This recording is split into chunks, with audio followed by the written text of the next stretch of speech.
देखिए, इनका कहना है सर कि जो संत रामपाल जी महाराज अगर ब्रह्मा विष्णु महेश की भक्ति नहीं छुड़वाते हैं तो उनकी जो कथाएं होती हैं, मंदिर में प्रसाद चढ़ता है, तो फिर उसके लिए मना क्यों करते हैं कि आप उनका प्रसाद मत खाइए। देखिए मैं बताऊं, कोई खुशी से तो कोई कुछ चढ़ाता नहीं है आजकल, क्योंकि ऐसा समय है कि खुशी में किसको पड़ी है भगवान को कुछ चढ़ाने के लिए। नहीं, खुशी में चढ़ाते ना। नहीं, मैं आपको बता रहा हूँ। देखिए हाँ, तो उसमें स्वार्थ है ना, वो खुशी है ना। खुशी नहीं है, उसमें स्वार्थ है।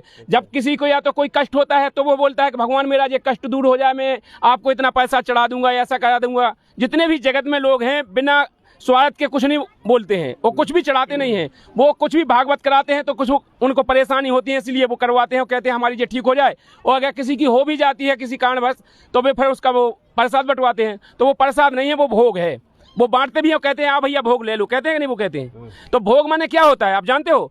भोग माने हमने जो कर्म किए थे, हमारे जो पाप थे, वो पाप हमने, हमारे परमात्मा जो भगवान है जो अगर भी काट रहे तो उनका भोग हम बांट रहे हैं आप सबको। तन तन सब जने भोगी हो वो पाप। अब आप भोग बचाओ, आप बताओ हमें, हमारे पाप कर्म आप भोग बचाओ। अगर हम आपको प्रसाद चढ़वा दें, हम कहें कि हमारा भगवान ऐसा हो जावे, हमारे दुख दूर हो जाए, सुबह दुख दूर हो गए और मान के चलो अब हम वो प्रसाद बंटवाएं भोग के रूप में, तो आप बोले हमारे कर्म भोग बचाओ। हम कहें वो अब सब जने भोगियो, तन तन तन तन भोग ले लो, सब जने भोग लियो हमारा पाप, तो आप भोगे, बताओ हमें। तो संत रामपाल जी महाराज जी कहते हैं हम किसी के कर्म फल नहीं भोगेंगे, हम कर्म फल खत्म करने के लिए भक्ति कर रहे हैं, हम भोगने के लिए नहीं कर रहे। संत रामपाल जी महाराज जी शास्त्र के अनुकूल भक्ति बताते हैं, जिससे हमारे कर्म फल खत्म हो जाते हैं, हम कर्म बंधन से छूट जाते हैं।